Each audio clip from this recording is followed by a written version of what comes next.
Thank you. What a great audience. Welcome to Global Catalyst, Transforming the World Through Impact. It is my great privilege and joy to introduce you to these two panel events this morning.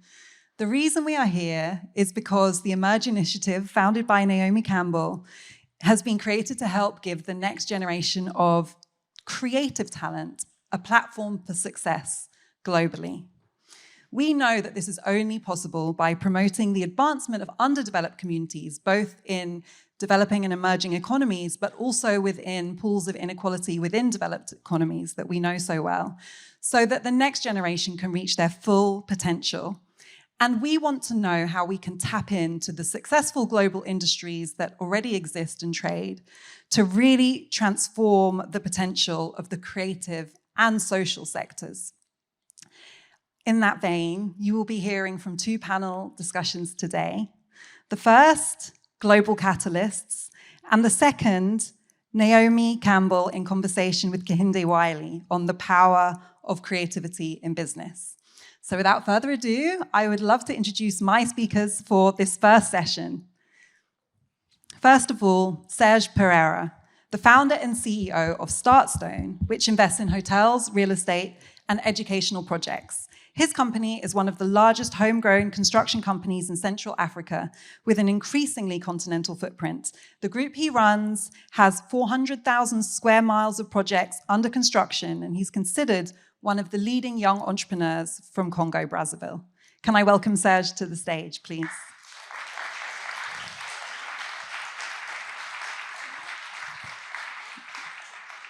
Mrs. Marjorie Grant is a certified public accountant, CPA, for over 30 years in the oil and gas industry and for non-profit organizations. She is currently an ambassador special envoy to 4 African countries: Nigeria, Ghana, South Africa, and Togo.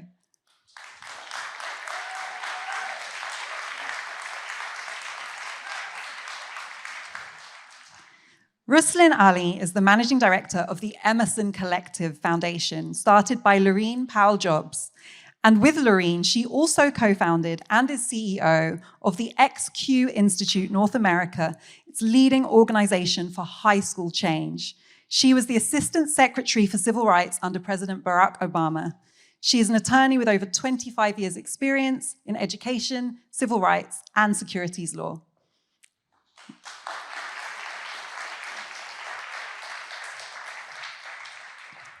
Last but by no means least, Ambarish Mitra is a serial entrepreneur and investor in AI, AR, food tech, and genomics. Ambarish is the founder of Blipper and the co-founder of Grey Parrot. He was named by Ernst & Young as the UK Entrepreneur of the Year 2016 and was appointed as an ambassador for the Great Britain campaign to promote British innovation around the world. Ambarish has been published in Wired, TechCrunch, and many other publications. Please welcome Ambarish.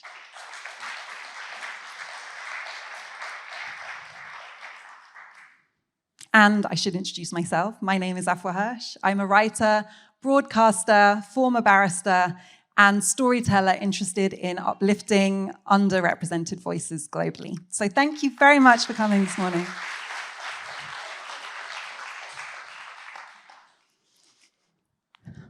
Welcome again to you all. Thank you for being here. I want to start by asking, we are here in Qatar. For some of us, including me, it's actually my first time in Qatar. It feels like a great opportunity to think about the opportunities and challenges that exist between Africa and the Middle East, two regions when we talk about emerging economies that have a quite complex history of trade and shared history and shared challenges. Thinking about the dependence on extractive industries, about an emerging young population.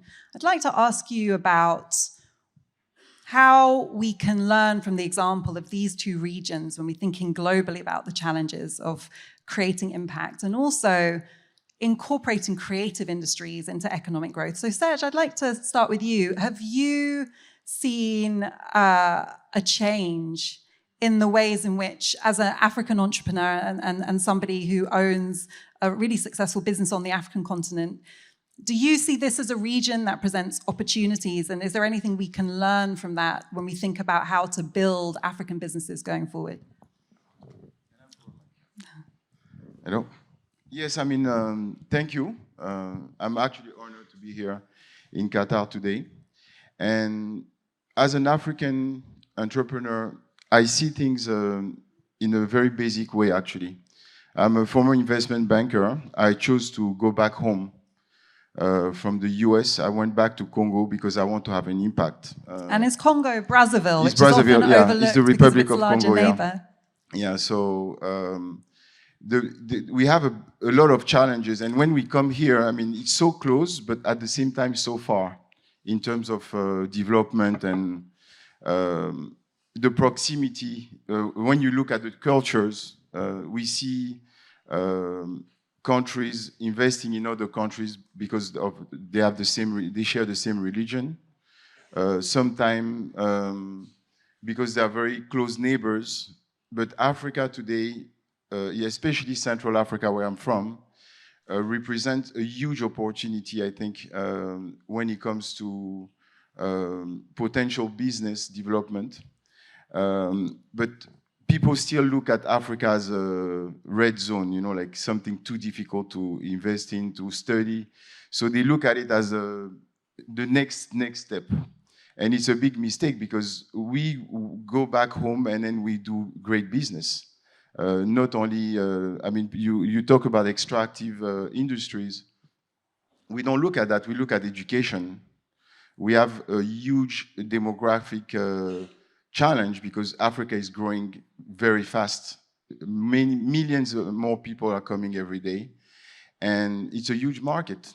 We need to look at Africa as a market where we can have fair partnerships and go away from the dependency that we have with Europe or for decades, for centuries. I think today, if Qatar or the Middle East in general looks at our region, they will realize that there's major business to be done in all sectors, energy. You talk about education. I mean, we cannot leave also an entire continent uneducated.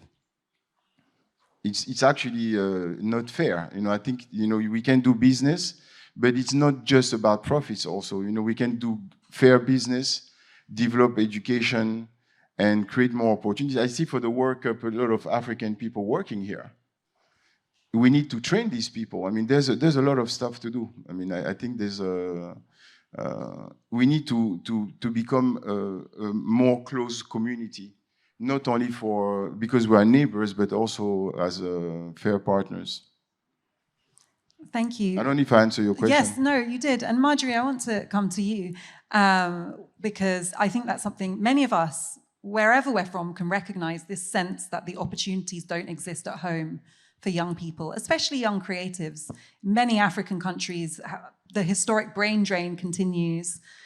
You have been in the oil and gas sectors for over 30 years. Now you work in 4 African countries quite closely.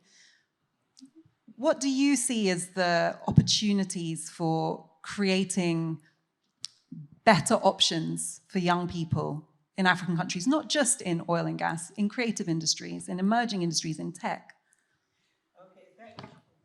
I think I speak loudly. I don't need this mic, but I will try. Thank you. Okay. Can you all hear me quite clearly? Anyway, thanks for the opportunity for coming here to your lovely country. And I want to mention that the opportunities I've seen, especially now a special envoy for the 4 countries in Africa, that although there's a brain drain, there are also people who are very highly educated there and they are short of training and skills.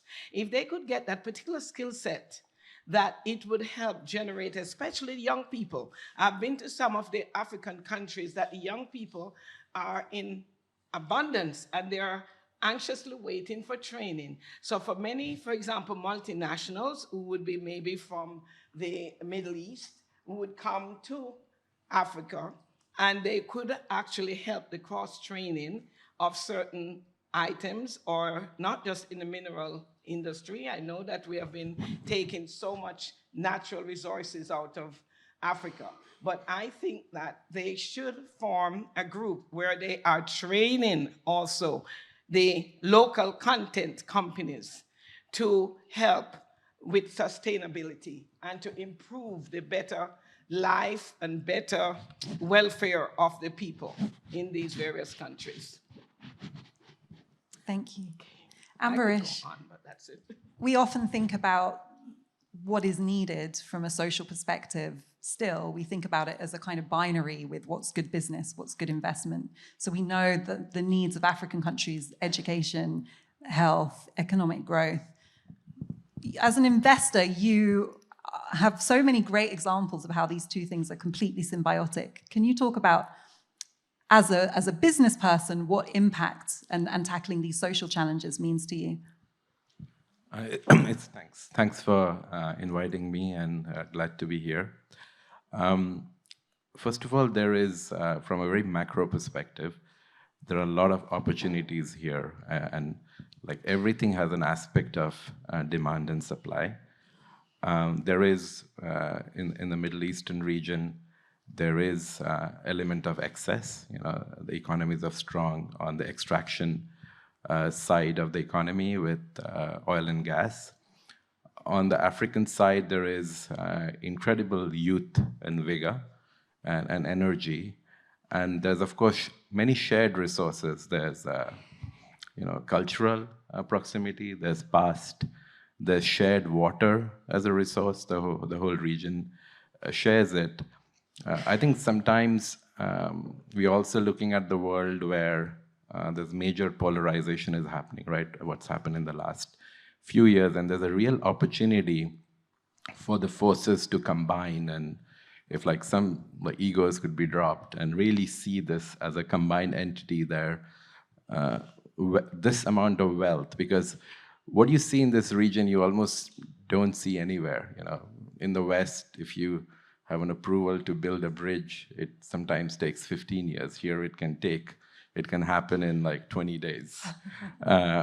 So this region has been developed on incredible intentions converted on actions. At the same time, there is a very large difference in the society if you combine the whole region. And I think the leaders in the region really need to see the long picture, that as a combined youthful resource with education, infrastructure, it can really have a rising tide effect with, all the boats rise with it, but it can only happen with more unified policies. And that will definitely bring a lot more investment and also diversification from just extraction-based industries. Thank you. Russlyn, this brings me perfectly to you. When we think about the role of policy in tackling these challenges, you've been working with young people in the US deeply about how to empower them, improve the quality of education, create better opportunities for them. Do you see those lessons as applicable globally? Yes, absolutely, and it's still a struggle. And in America, we are decreasing, both in terms of educational attainment, how much resources we are committing to schooling, how we celebrate and prepare our teachers. Listen, we are all students of history, and America in the 40s, there were 4 freedoms that Roosevelt spoke about: freedom of worship, freedom from tyranny or fear, freedom from want, right?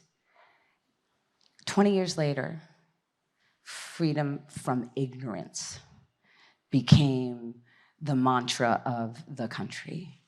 And at that time, we devoted untold resources, especially to educating our most underprivileged young people. It is there that we've seen the power of education create new economies, make a world flourish. We are all, the globe is suffering in new ways. 25 million, according to UNESCO, haven't returned to school as a result of COVID. And we don't know where they will. We don't even know where they are. 90% of the world's population under the age of 30 resides in the developing world. Our greatest resource, our greatest potential is the human mind. We actually know what to do. We know from neuroscience data that it's not too late, that adolescent learners can even change their IQ. We know how to educate our most underprivileged. We know how to close the proverbial achievement gap. It really is a matter of civic and political will.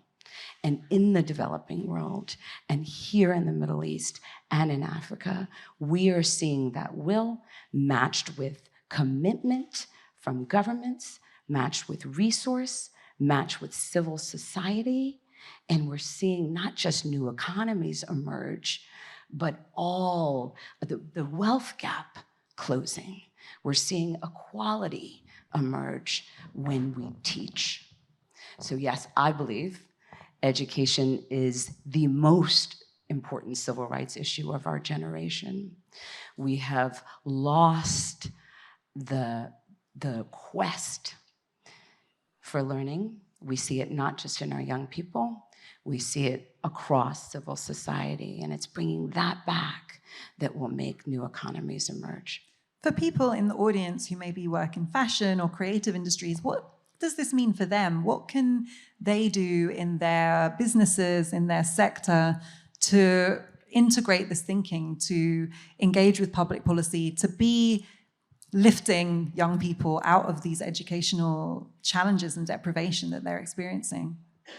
I mean, we're seeing it here, right? Each panelist has spoken about the need to educate the next generation.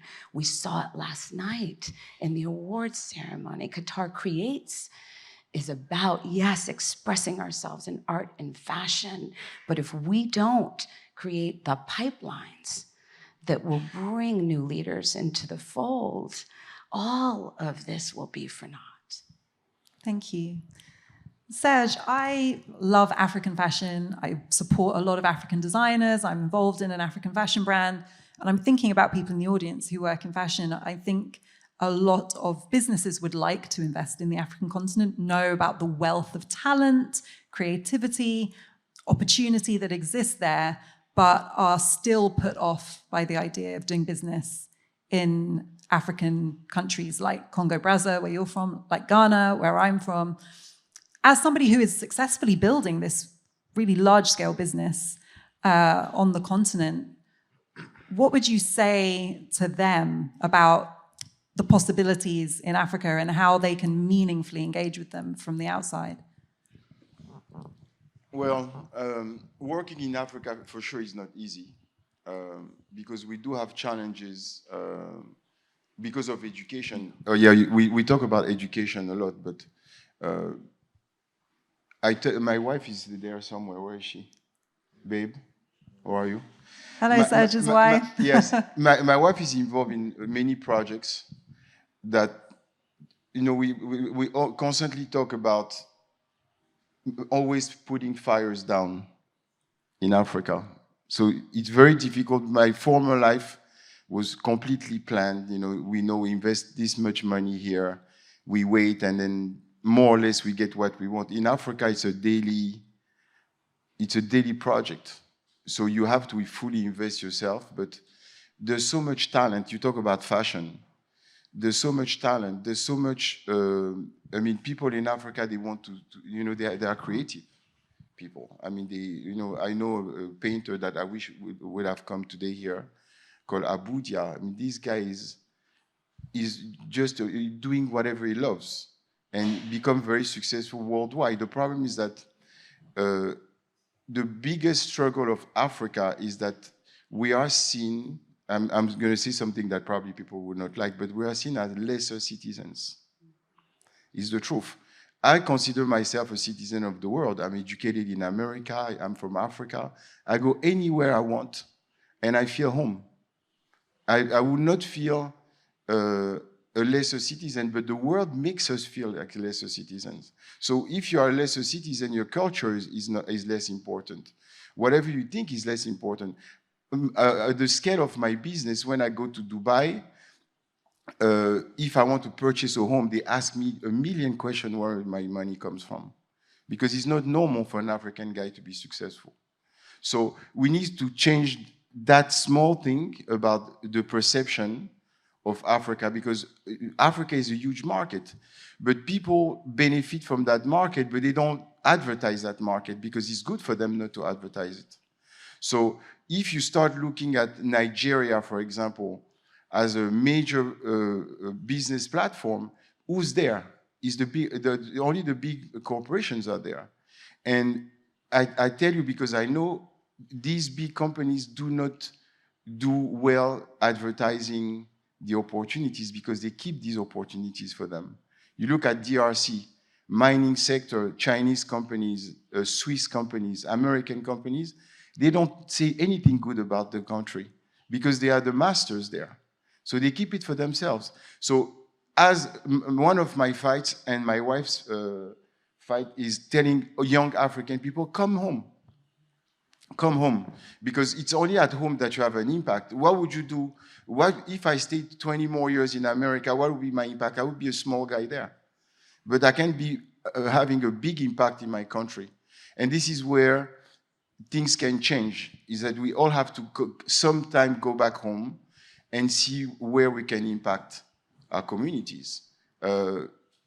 Hospitals, fashion, and do good for the community. I mean, we cannot just, I always mention that we cannot only do business for profits.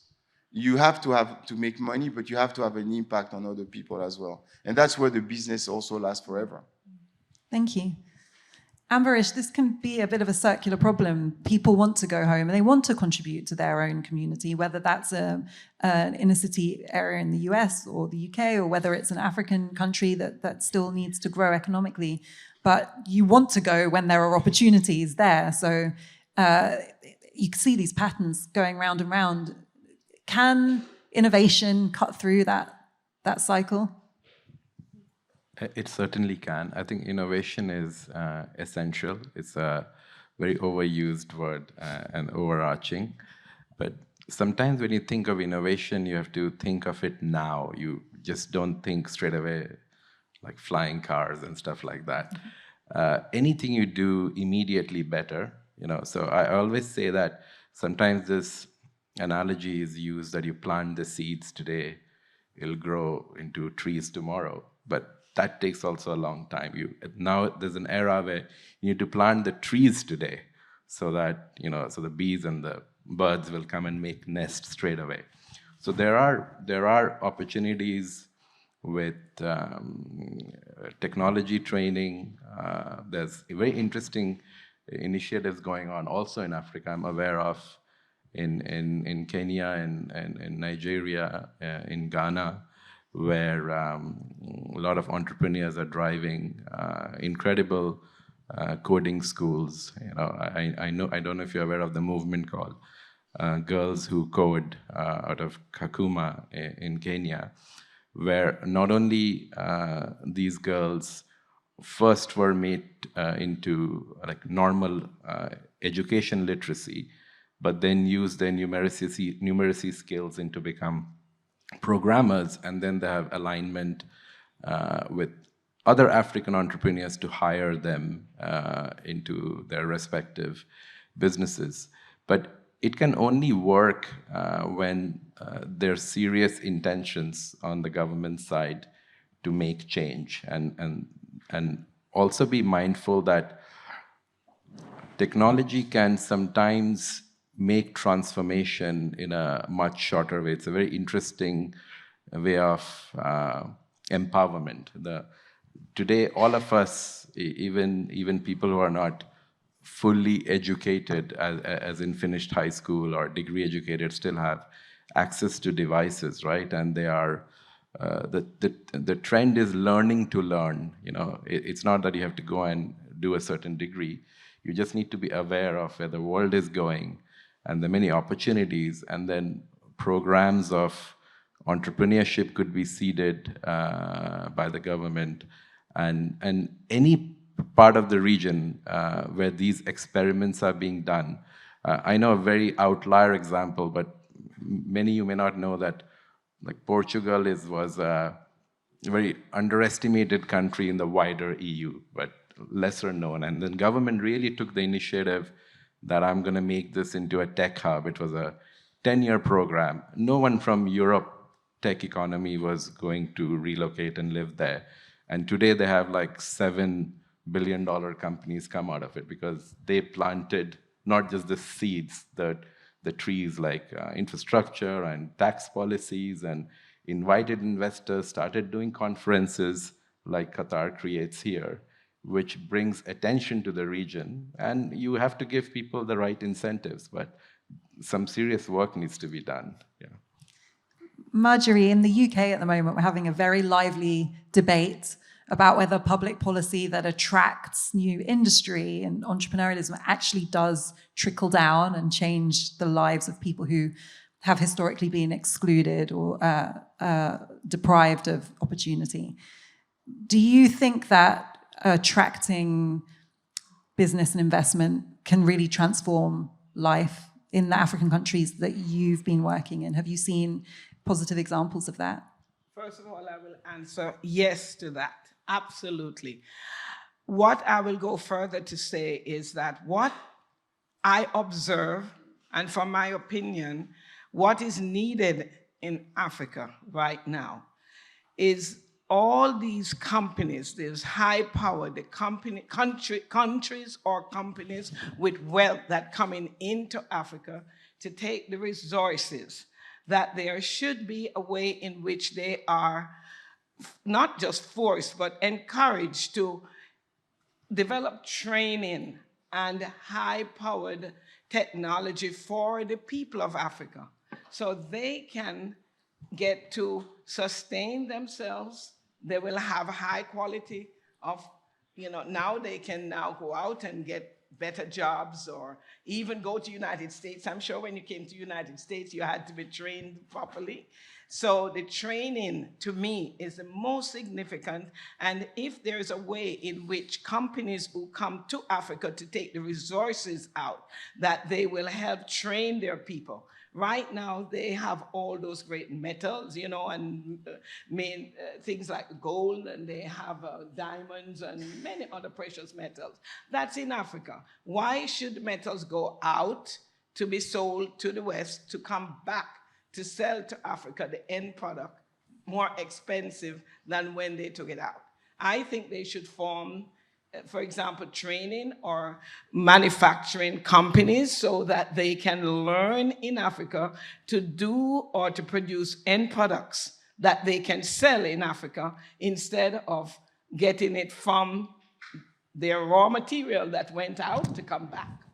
That's what I am realizing, that it will help sustain them in their lives if they have more opportunities, especially even with fashion you talked about.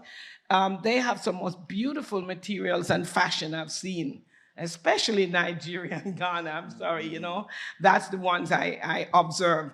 And even to get to, for example, the Middle East, I understand it's a very difficult opportunity because it's not easy to get on a plane. There are even no planes. I think Qatar is probably the only plane that's coming now to Africa from the Middle East. I think Qatar Airlines is the only one.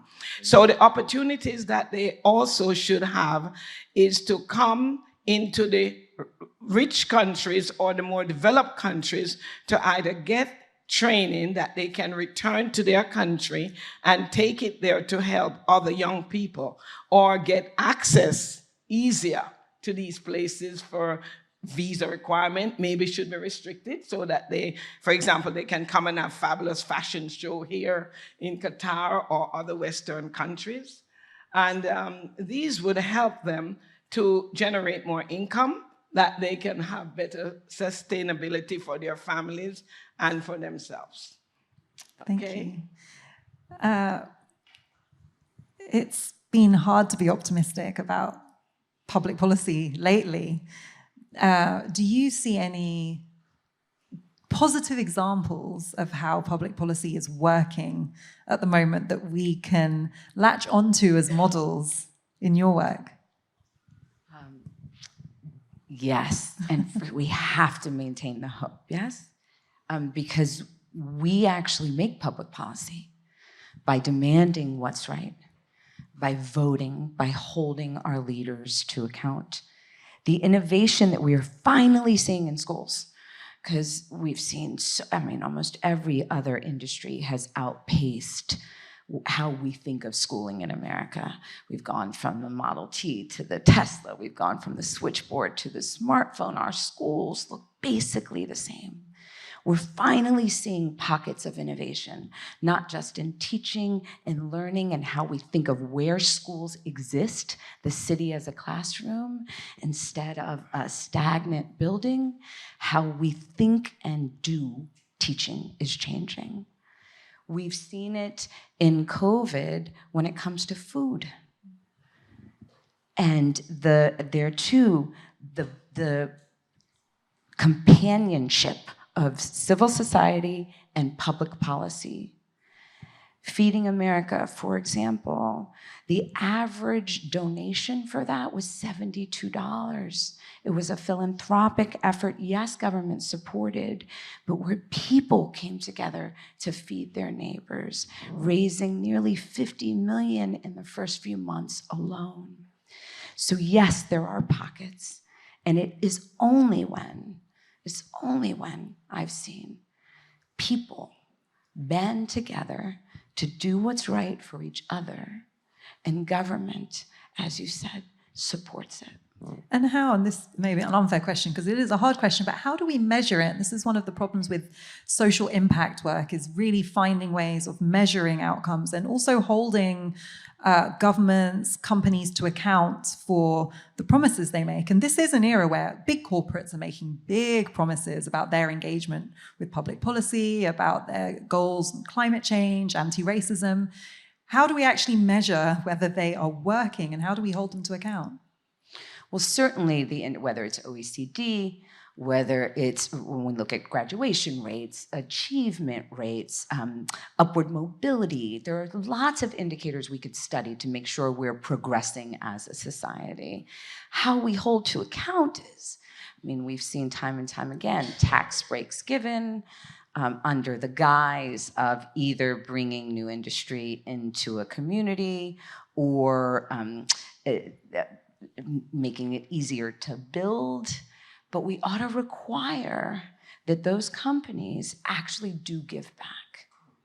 That there are pathways, that if you get an incentive to come to a country to bring an emerging market, that you'll actually hold those businesses account for producing not just a workforce that can succeed in those businesses, but whether it's pollution, workforce training, education, promises unkept or promises denied. Thank you. Ambarish, just before we came on stage, you told me a story that's, well, I was going to say it's a depressing story. It's also hopeful, about recycling. I think many of us here recycle quite fastidiously. You told me that basically everything we put in the recycling gets put into landfill. It's kind of a gimmick at the moment, but that one of the investments you've made is a tech solution to that. It made me think about the things that we think we're doing for good that actually aren't doing what we think they're doing and mainly make us feel good rather than having an impact. Can you just talk a little about that and what you've learned from this journey of working with this solution to the problem? Sure.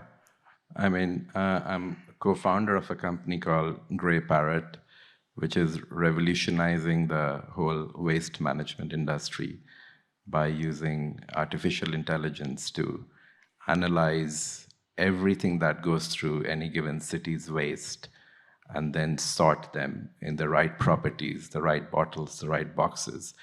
Because recycling really doesn't work. The word recycling means it needs to come back to the society, not you putting it in the right bag. Because most of the time these bags still end up in the wrong place, not by anybody's bad intention. It's just too much. We are in a very consumption-driven society. Post-COVID, that even went up, right? Even tomatoes came in a cardboard box to our house, something we picked up in the market before. So what we're doing at Grey Parrot is really empowering the infrastructure to understand what does waste mean, and actually trying to change the language that there's nothing called waste. Waste is a resource. It's like extremely valuable materials which have a very high demand in the secondary markets. Majority of brands in the world, the fashion brands and consumer packaged goods, they've made big mandates to use recycled materials by 2025, 2030, but there's tremendous shortage. So what we are saying that actually unlock the financial value of waste. Do not think of this as waste, think of this as money flowing through these conveyor belts, which you see it as negative value. You know, why do we need to dig holes in our planet when so much materials already exist right in front of us and we completely overlook it? So this is leading to a lot of work globally, including in Middle East and Africa, and it's a big movement, and it's empowering a lot of people in this sector who are handpicking waste and doing a lot of things manually to do it a lot more intelligently. I always tell people, don't be scared of AI.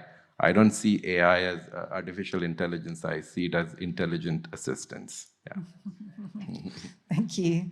We do have a few minutes for questions. So if there's anyone in the audience who would like to ask something of our panel, we do, I believe, have a few roving microphones going around. It's a little bit hard for me to see, but if you have a question and you could raise your hand really clearly, I will try to come to you. Yes, we have a question over here. Thank you. Light. Thank you so much. Could you just put your hand up again so that the microphone can find you? Thank you so much.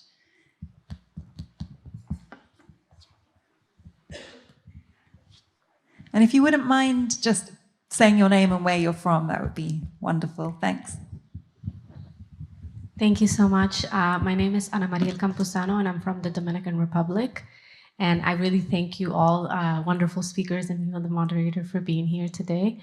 My question is actually about the last point about sustainability.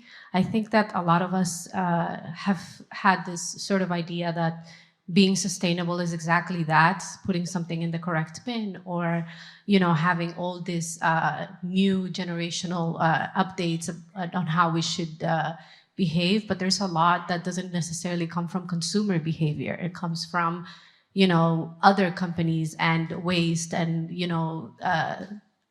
carbon dioxide consumption and fossil fuels. So I think that it puts a lot of burden on the person rather than who's really making the difference when it comes to sustainability.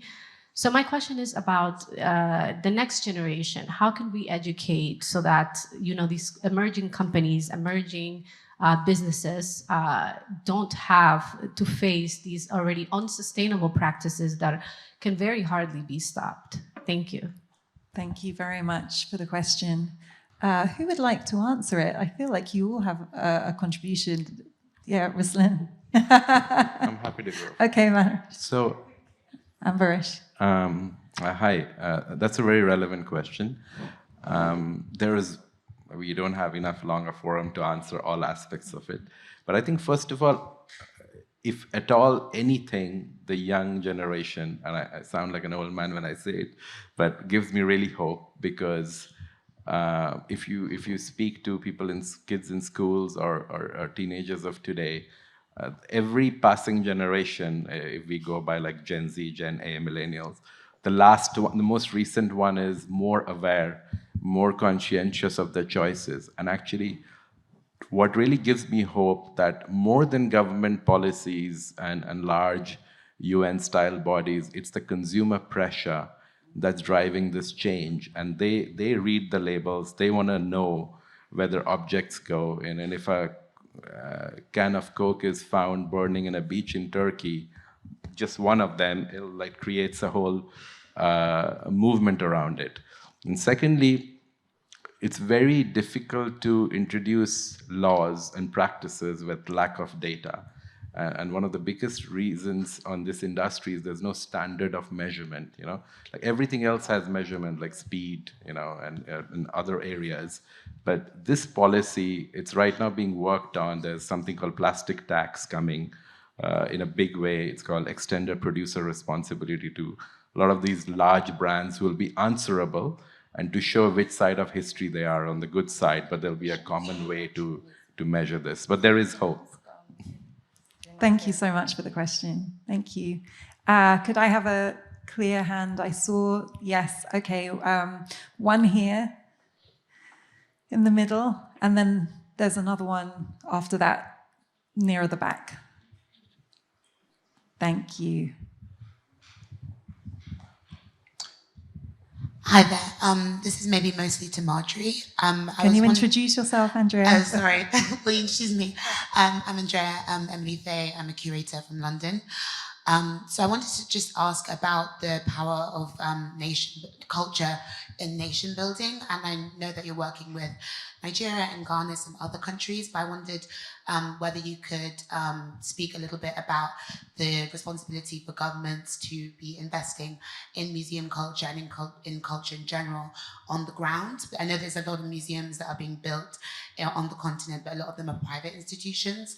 So I was wondering whether that is in the sort of remit of Africa and whether we should be focusing on investing on our own institutions and our own culture and how we do that in a governmental level. Thank you. Okay. Good question. As a matter of fact, I'm in the process of speaking with a couple of them right now regarding just that, the art and the culture. As you know, there have been so much in the news recently about various art objects and items that have been taken away from your country or from the various countries in Africa. Perhaps that's where they could start, maybe gathering back most of their items that have already been out of the country, but the awareness for museums and art cultures, many governments are now looking into that area because that is a very important area in your education and development and knowing your art and your history. So right now, I will not talk for the government there, but I will let you know that I'm in the process of speaking with a couple of them regarding that exact same subject. And it's a need there. I can see there's a need. And many of the Africans who have left, I mean, Africans mean, you know, any of the countries in Africa, and they have gone to get education from the West, they'll see in the West, most of the cultural areas have a lot of art objects and items from Africa.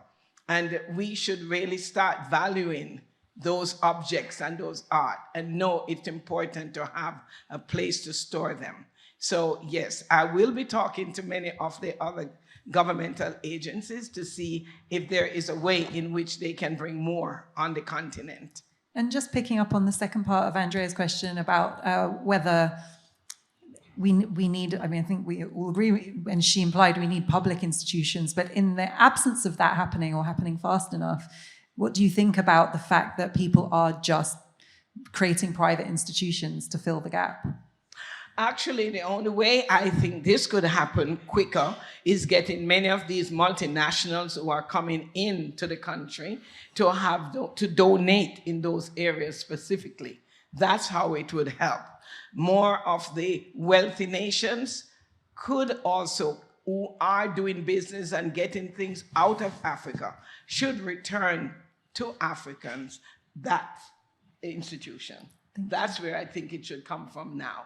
And it is possible, okay? We'll just have to be more aware of it, and the government who is in place or in power should be the ones that we'll be talking to personally about such. Thank you so much. Mm-hmm. Yes. Thank you so much.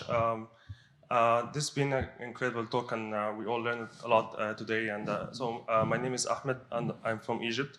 So I consider myself both African and Middle Eastern. That's why this talk is very relevant to me. And my question here is also referring to the sustainability point, because also I believe to grow an economy in a sustainable way is not only to protect the environment and climate change, but also it's a great opportunity for developing the economies as well. Because as you know, in Africa, there's abundance also of renewable energy resources and natural resources. So how we can invest in that to transfer the economy in a sustainable way, also to protect the environment and at the same time to increase sustainability. So that's my question. Thank you. Thank you. Serge? Yeah, I mean, I think the big corporations have a responsibility. We're talking oil companies, mining. From what I know, at least in my region, they develop large projects, but they are not really, they don't seem accountable for the damages that they can do in the environment. I'm talking physical environment, in deforestation and all these things, because I think on the other side, where the end product lands, I think there should be more, strict rules on, where the traceability of the resources that they bring to Europe or to America. I think when you look at, in my country, there's a lot of Chinese investments, and when you see what they are doing, sometimes it's really outrageous what they leave behind. And then the problem is that some countries are facing a lot of corruption issues. So if you have corruption, that's the first problem that we as Africans have to resolve. Because, corrupted officials, they take a bribe and then they let many things happen. But I think we've seen many large companies being sued in America for what they have done in Africa. I think that's a good thing, that we can go after these people, but we do have a responsibility ourselves. I'm actually against the concept of being always the receiver of donations for, it could be policies, it could be, we should not see ourselves as beggars.